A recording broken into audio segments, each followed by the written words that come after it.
What's up, everyone, and welcome to another episode of Doc and Dog presented by the Fantasy Mafia.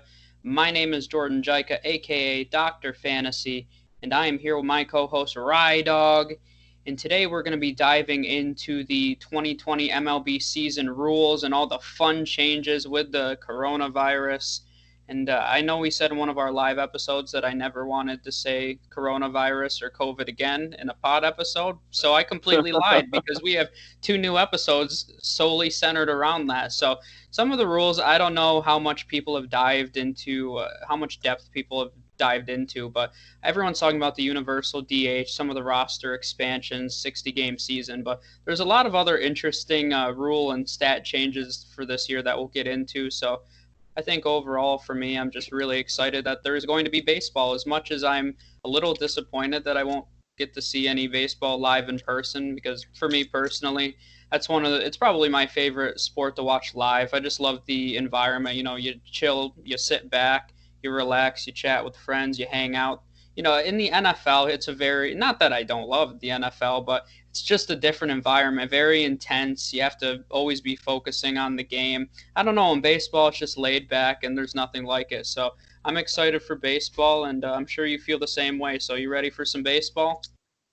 I'm ready, Duck. I just hope, I don't know, hopefully they'll be able to let fans in stadiums. I mean, that's something I really want to do because, like you said, a live environment for baseball. It's no other, the tickets are cheaper than any other sport, major sport that is. And, I mean, food and beer is going to be expensive anywhere, but, nothing like drinking a cold one, eating a hot dog, watching some Nats baseball. It's the greatest feeling in the world. And I hate hot dogs, but I only eat them at baseball games just because it feels right. It's the right thing to do.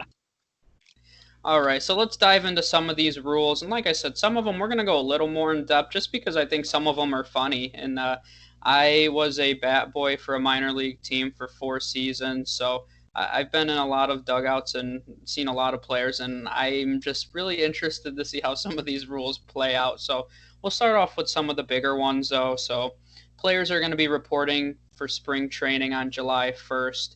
Opening night, they actually haven't officially announced a date. They keep saying July 23rd or 24th. And I was like, there's no way that that's actually true. So everywhere I went, though, every website, MLB, Twitter, it all said either or right now. So they're still working out some of the kinks of the schedule. Training camp in spring training is going to be in home ballparks. People in organizations can invite 60 players. The season, as I already mentioned, is going to be 60 games. It's going to end on September 27th, meaning that there's 66 days, so 60 games in 66 days. Teams are going to open the season with a 30-man active roster. It's going to be reduced to 28 games or 28 players after 2 weeks, and then 26 after 4 weeks. The trade deadline is going to be August 31st. To be eligible for the postseason, a player has to be added to the major league roster by September 15th. So I'll start off with that group first. Any thoughts, Rydawg, on just a 60 game season, 66 days, the active rosters, trade deadline? Any notes on any of that?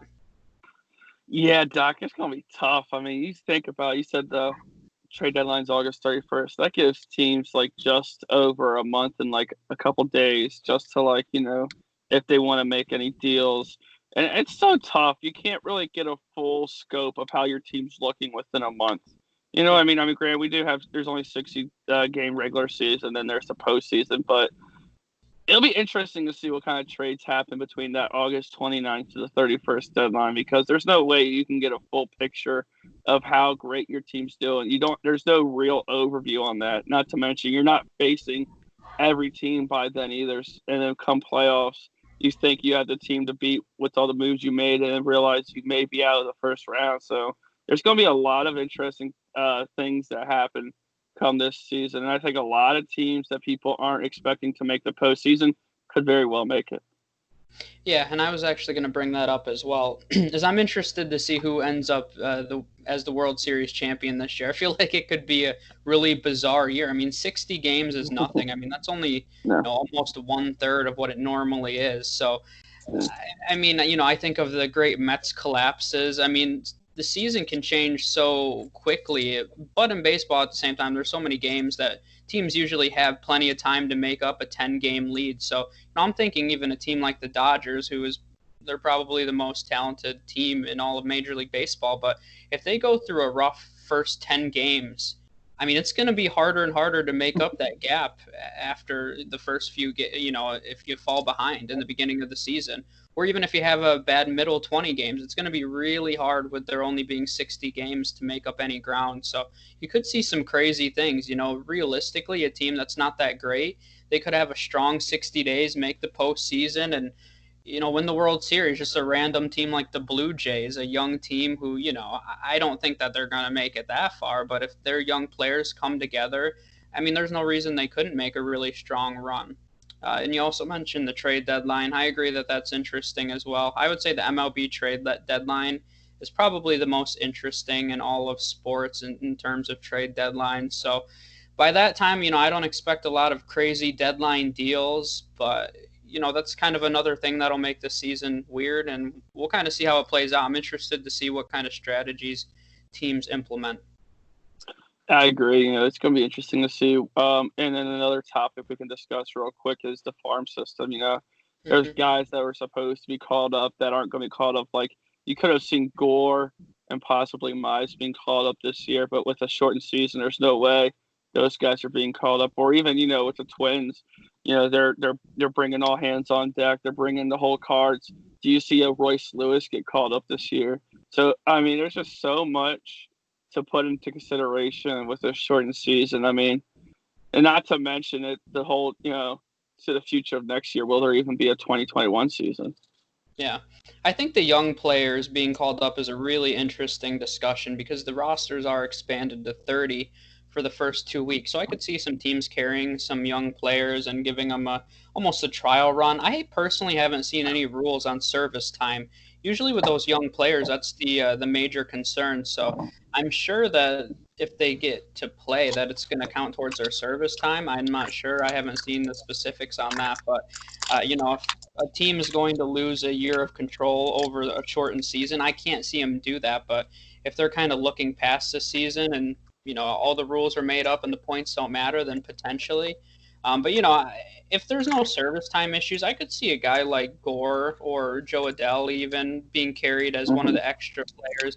One of the next points I was going to bring up as well is there's 3 taxi squad players that get to travel with each team on the road. So I could see some of those prospects traveling around, but it is disappointing. We're not really going to see probably as many rookie debuts as we would in a normal season, but I'm interested just to see how teams strategize with those extra bench spots and the taxi squad, because I could see them carrying younger players, but to the extent of how often are they going to play is a whole different question. Yeah, that's another topic too. The taxi squad. I mean, what kind of prospects do they carry with them? Are they going to carry their top A prospects? Their best prospects, or are they just going to carry some rookies they just drafted to get their feet wet in a major league environment? It's gonna be very interesting to see what happens. I don't know. It's gonna be I don't like it personally. I don't like a shortened season, but I mean it is baseball though. So I mean it's sports, so I can't complain. Yeah, for sure. See, moving on to a few other rules, there will be a 10-day injured list for both pitchers and hitters. The 60-day IL is going to be reduced to 45 days now. There is going to be a separate injured list for players who tested positive for COVID. If there's no limit on that, so it's not 14, 45, 60 days, it can be as long as they need. The MLB was in a transaction freeze. It had been ever since the season was suspended. That got lifted as of last Friday, so yesterday, as of the day we're recording this, probably about a week when it actually comes out. Obviously, I'm not going to get too in depth with it, but there's going to be lots of testing for all the players. That's a big concern for everybody, making sure the players, the coaching staffs, any personnel, any staff, they're all safe.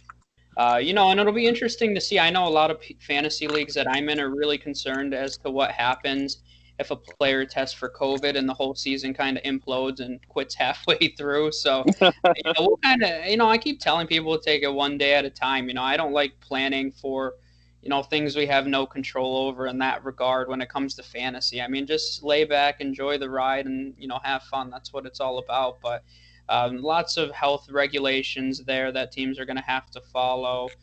In terms of their salaries, everything's going to be prorated based on how many games are played. Right now, it's approximately 37% that they will get paid for the 60-game season. Rydawg, any notes on the injured list, transaction freeze, testing, salary? Yeah, I just want to touch up on what you said. Any player's going to get tested. I mean, as much as I hate to say it, there's going to be a couple players that'll probably end up getting a couple positive results for COVID. But like you said, just enjoy the ride. It's nothing we can control. If it happens, it happens. I mean, we've went this far without sports, so I mean, we're living in a world right now where there's a disease and we just can't control it. So whatever happens, happens. Yeah, the transaction freeze I want to talk about briefly as well. There's a few free agents that are still out there. The only big one that comes to mind is Yasiel Puig still. I'm interested to see if anybody signs him with the shortened season. I could see some teams taking a chance on him, and especially a contender, and with a universal DH. We haven't really talked about that too in depth yet, but with a universal DH, there's lots of more offensive flexibility for teams and their lineups. Oh, agreed. I mean, now guys like Jock Peterson, who are probably just going to be strictly DH. Mm-hmm. So, I mean, he's just going to get a lot of playing time too. Now, I mean, Yasiel Puig, I mean, he'd fit great with that and the DH too. And I mean, you look at a team like the Reds as well. I mean, they're already having they're going to have a fourth outfielder who wasn't going to play. I mean, Aquino will be perfect as a DH spot as well. So, I mean, it's going for a fantasy standpoint, the universal DH is such a great idea, and it gives much more flexibility for your utility spots. Yeah, and I mean, so they technically label the universal DH as a 2020 change strictly, and it's not for any season beyond. Obviously, they have to negotiate a new bargaining agreement for the 2021 season, but do you see any scenario in which they play with the universal DH this year and not in the future?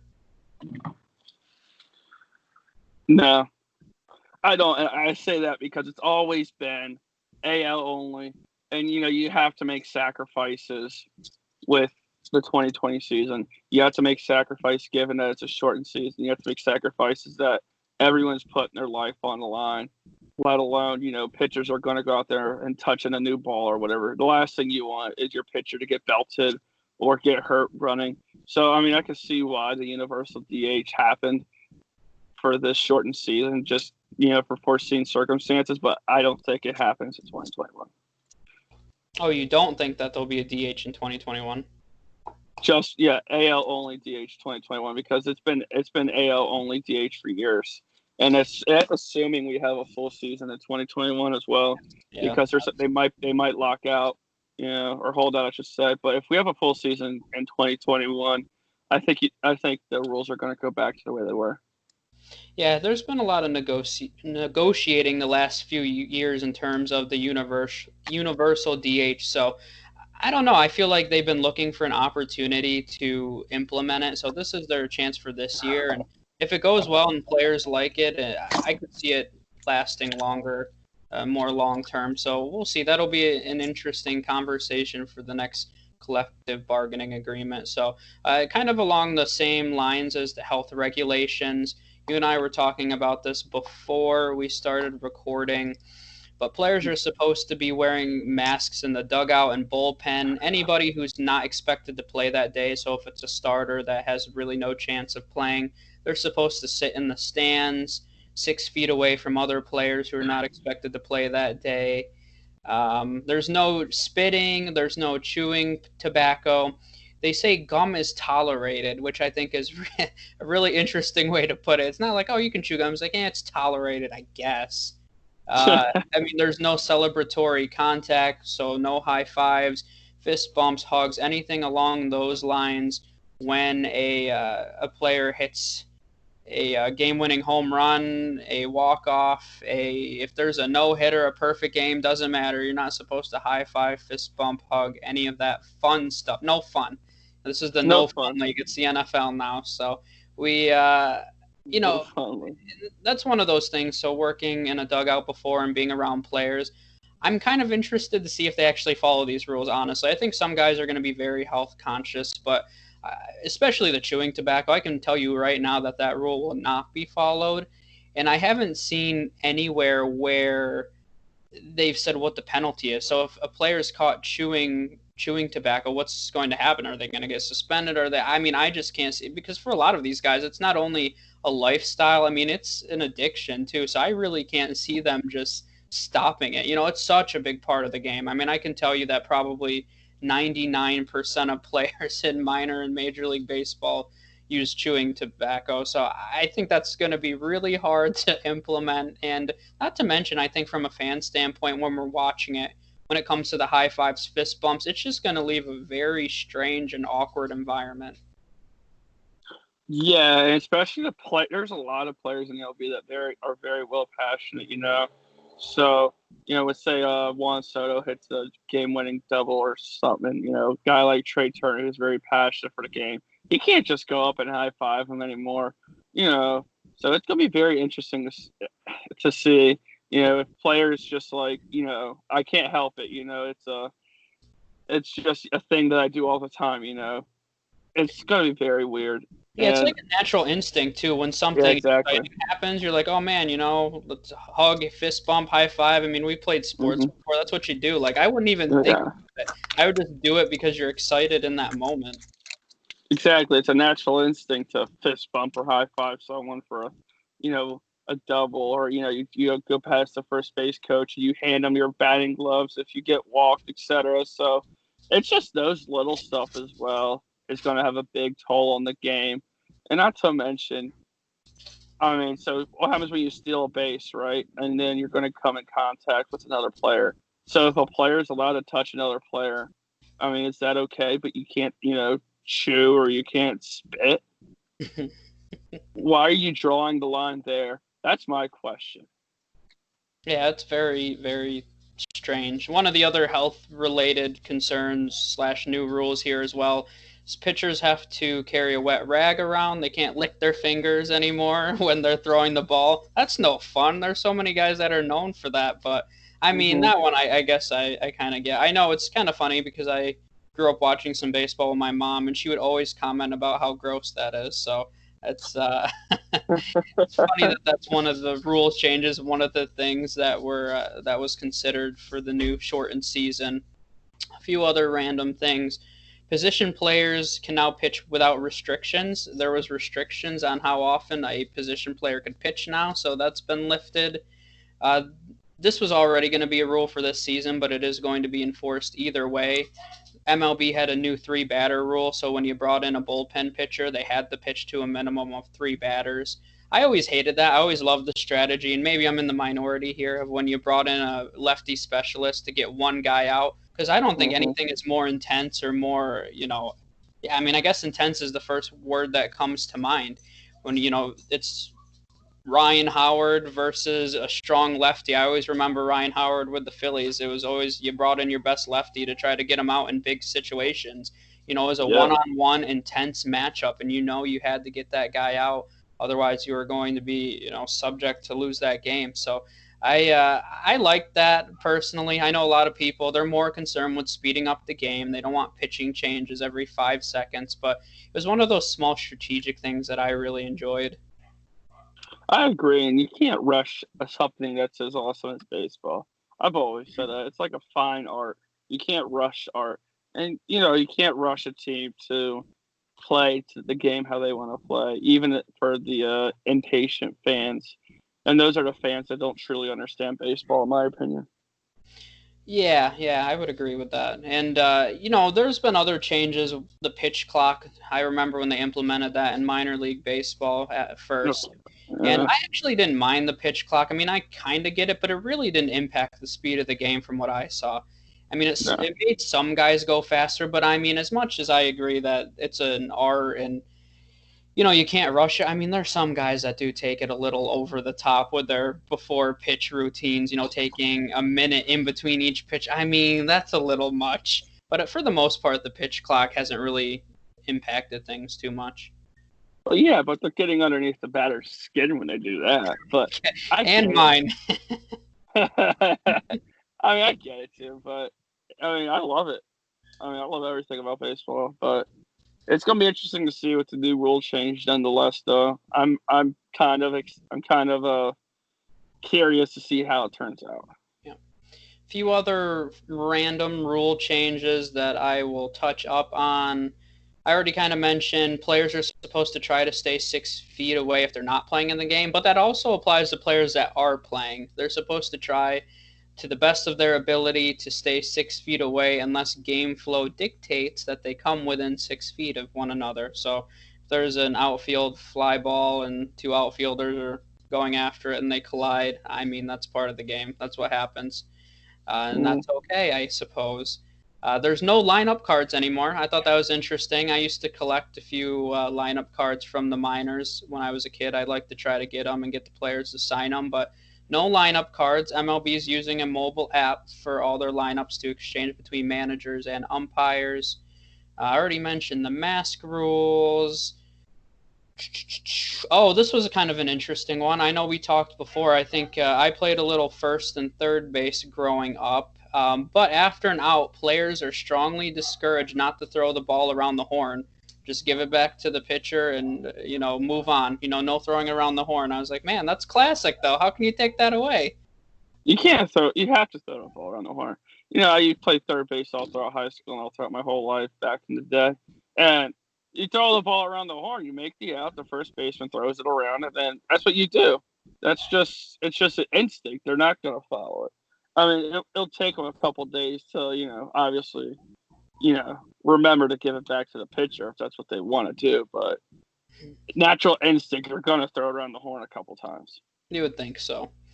Yeah. Other random rules, no bat boys or bat girls, so no summer jobs for any high schoolers in Major League Baseball. They're going to assign it to other staff members, or players are going to have to pick up their own bats, and I'm sure some of them will be very upset by that. Um, Oh. Everyone's supposed to try to avoid touching their face with their hands. No buffet style or communal meals can be provided in the clubhouse, so that'll be a big deal for a lot of guys. They're going to have to make their own food, I guess. Uh, Oh, bummer. in terms, other random things, if a player gets injured on the field, only medical personnel can help injured players. So if your teammate fell over, you are not allowed to go over there and help pick them up. You have to wait for a medical staff member to come onto the field and help them up. Uh, Well, if they're dying, and then I guess you have to wait for a medical staff member to pick them Sorry, up. bud. Sorry, man. Dad, they're just taking away the fun out of the game in general. Like, where's the brotherhood and your teammates bond? You're literally leaving your guy out there to die. Yep. This is war. One last random one, secondary scoreboard. So they had out of town scoreboards usually. This is so strange, just the depth that they think of.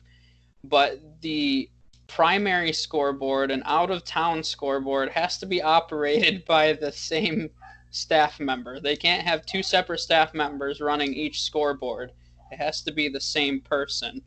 So that's how in depth some of these rules are, though. And you see the big ones, and I'll hop into some of the bigger ones right now. But there's a lot of just small things. They're trying to make sure that all the players, all these staff personnel are all staying safe. And as much as I personally think it's going to impact the game as a fan watching, it's going to be very strange.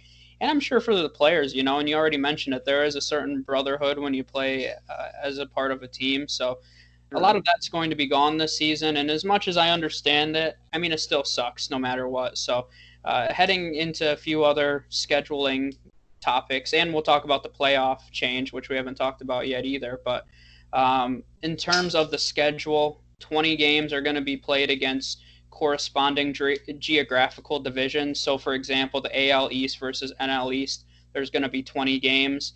and then the other 40 games are going to be played in division against your in division rival. So you're not going to get as much flavor until the playoffs, really. You're going to be seeing a lot of the same teams play one another, which I understand they're trying to restrict travel. And then in terms of the playoffs, this is an interesting new rule, and they've talked about this before, and it's been implemented in other leagues. But once you go into extra innings, there is going to be a base runner on second base in order to avoid those 18 inning, long extra inning. Oh, So, I mean, I dang. personally like those as well. I mean, there's a few times where I remember growing up as a kid, you have to leave early and you miss the walk off because you got to wake up for Mhm. school the next day. But I mean, Yep.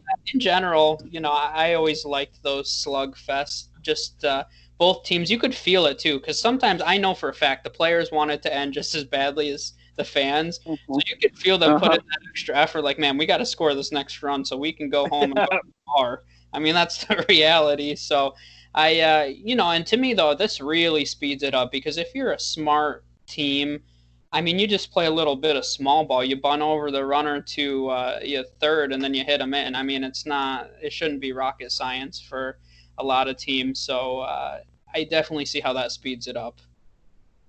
Yeah, the runner on second definitely is going to help the game. If they want to speed it up, then that's exactly what it's going to do. I personally disagree with it. I just don't like change. I think I'm a guy that just likes everything the That's way why it you is. like baseball because it's been the same game for 5,000 years. That's why it's my favorite sport. And now everything's changing, and now I just wish 2021 March would happen, would be here already, so we can skip past this nightmare. Yeah, I mean, and you already mentioned it earlier, but let's hope that there's a 21 season and it starts on track. It's hard to talk about that this early, but I mean, that's the reality is there's been these negotiations for this shortened season have been really tense between the players and the owner. So I don't know. Uh-huh. I'm not very optimistic, but I don't want to say anything too negative out loud because I'm hopeful.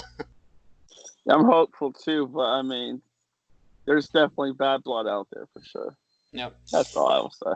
Any other rules or anything else you want to touch on, just so everybody knows? Next episode, we're going to go into more specifics in terms of winners and losers and players that we're specifically targeting for a shortened season. But anything else you want to touch on the rules, Rydawg? I just think it's going to be very. I also want to say baseball may be boring to watch with the no celebrations. I Oh, don't like baseball's never boring. Okay, it's never boring, but you're taking the fun out of the game. It's going to be very interesting to watch. yep, I agree. So it'll be a very. I hope there's never a season like this again. Nope. But I'm excited. Like I Gotcha. said, it's baseball. We'll get in a Mm-hmm. small fantasy baseball season, which is exciting. So thank you guys for tuning in. And like I said, next episode we're going to focus on specifics, players we're targeting, winners and losers. So make sure you tune in for that. If you don't already, make sure you like the Fantasy Mafia on Facebook. Check out all of our content on thefantasymafia.com. Lots of great articles going up on there. And make sure you subscribe to our YouTube channel. We have MLB, NBA, and NFL content going up there. So thank you guys for watching, and we will see you next time. We will see you later.